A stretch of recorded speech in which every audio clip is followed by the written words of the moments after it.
ہاتھ ہے اللہ کا بندہ مومن کا ہاتھ ہے اللہ کا بندہ مومن کا ہاتھ، غالب و کار آفری کار کشا کار ساز، خاکی و نوری نہاد بندہ مولا صفات، ہر دو جہاں سے غنی اس کا دل بے نیاز، اس کی امیدیں قلیل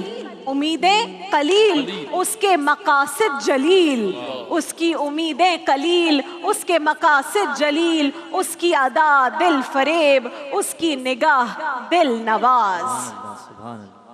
ناظرین کرام، عقل و انصاف اور جذبہ ایمانی کے ساتھ فاروق اعظم نے جب زمین پہ عدل کیا تو اللہ تعالیٰ نے آپ کو وہ قوت فرمائی عطا کہ آپ کا حکم زمین پر بھی چلتا تھا، آپ کا حکم ہوائیں بھی مانتی تھی، آگ بھی مانتی تھی، صحرا بھی مانتے تھے، دریا بھی آپ کا حکم مانا کرتے تھے۔ حضرت عمر فاروق ایک روز مدینہ منورہ میں تشریف فرما تھے کہ یکایک زمین میں ارتعاش پیدا ہوا اور وہ زلزلے سے کانپنے لگی۔ حضرت عمر کا درہ آپ سب جانتے ہیں، مشہور زمانہ حضرت عمر کا درہ جس نے عدل اور انصاف میں اپنے اور بیگانے کا فرق مٹا دیا تھا، آپ نے وہ درہ زمین پر مارا اور فرمایا، اے زمین کانپتی کیوں ہے؟ کیا عمر نے تیرے سینے پر انصاف نہیں کیا؟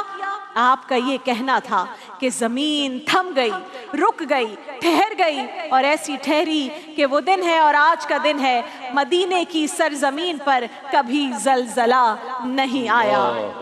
زمین کا تھم جانا اس بات کی گواہی تھا کہ آپ نے زمین پر عدل کا حق ادا کر دیا ہے۔ سبحان اللہ۔ یہ تو ہو گئی زمین کی بات، ذرا پانی کی بھی خبر لیتے ہیں کہ وہ کس طرح فاروق اعظم کے حکم کا احترام کرتا تھا۔ مورخین لکھتے ہیں ناظرین کرام کہ فاروق اعظم نے جب حضرت عمر بن العاص کو مصر کا گورنر مقرر کیا تو ان کے پاس کچھ لوگ آئے اور انہوں نے کہا، اے والی مصر، دریائے نیل اس وقت بالکل خشک ہو چکا ہے، ہمارے ہاں یہ رسم ہے کہ جب بھی دریائے نیل خشک ہوتا ہے تو ہم بھینٹ چڑھاتے ہیں، سیکریفائز پیش کرتے ہیں، اور کہا کہ ہم ایک نوجوان کماری لڑکی کو عروسی لباس اور زیورات پہناتے ہیں اور دریا میں ڈال کر اسے قربان کر دیتے ہیں، اس لڑکی کی سیکریفائز دیتے ہیں۔ جب اس کا خون، اس کی زندگی اس دریا میں بہتا ہے تو دریا پھر سے رواں ہو جاتا ہے۔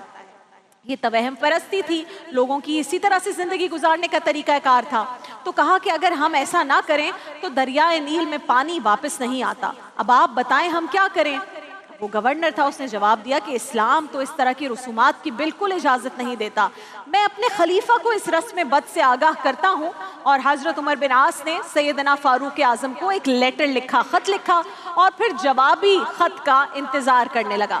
تھوڑے دن گزرے تھے کہ حضرت عمر کا جوابی خط انہیں موصول ہوا جس میں لکھا تھا کہ اے عمر بن عاص، انسانی جان دریا سے زیادہ قیمتی ہے، میں اس خط کے ساتھ دریائے نیل کے نام بھی ایک خط بھیج رہا ہوں، وہ خط تم دریائے نیل میں ڈال دینا اور پھر دیکھنا کہ اللہ کے حکم سے دریائے نیل خود بخود رواں ہو جائے گا۔ گورنر مصر نے خلیفہ کا یہ حکم سنا تو فوراً وہ خط پڑھا کہ آخر اس میں لکھا کیا ہے۔ جو دریائے نیل کے نام تھا اس میں لکھا تھا، بسم اللہ الرحمن الرحیم، یہ خط اللہ تعالیٰ کے بندے عمر بن خطاب کی طرف سے دریائے نیل کے نام ہے۔ اے دریائے نیل، اگر تو اپنے اختیار سے جاری ہے تو ہمیں تیری کوئی ضرورت نہیں، اور اگر تو اللہ کے حکم سے جاری ہے تو پھر تجھے جاری رہنا چاہیے۔ حضرت عمر بن عاص فرماتے ہیں کہ میں اہل مصر کو ساتھ لے کر گیا اور وہ خط امیر المومنین کے حکم کے مطابق جیسا انہوں نے حکم کیا تھا اس دریا کے درمیان جا کر دے دیا، رکھ دیا۔ دریا خشک ہو چکا ہے۔ کہتے ہیں خط ڈالنے کی دیر تھی کہ دریائے نیل میں پانی ایسے چڑھنا شروع ہو گیا جیسے سیلاب کے دنوں میں تیزی سے چڑھتا ہے، اور پھر ایسا جاری ہوا کہ آج 1400 سال گزر چکے، آج تک جاری و ساری ہے اور اس کی روانی میں آج تک کوئی فرق نہیں آیا۔ یہ کرامت دیکھ کر غیر مسلموں نے بھی اس وقت کلمہ پڑھنا شروع کر دیا کہ جس دین کے ماننے والوں کے امیر کا تحریری حکم دریا میں مانتا ہو، اس کو مانتا ہو، اس دین کی برکتوں کا کیا عالم ہوگا۔ اللہ اکبر۔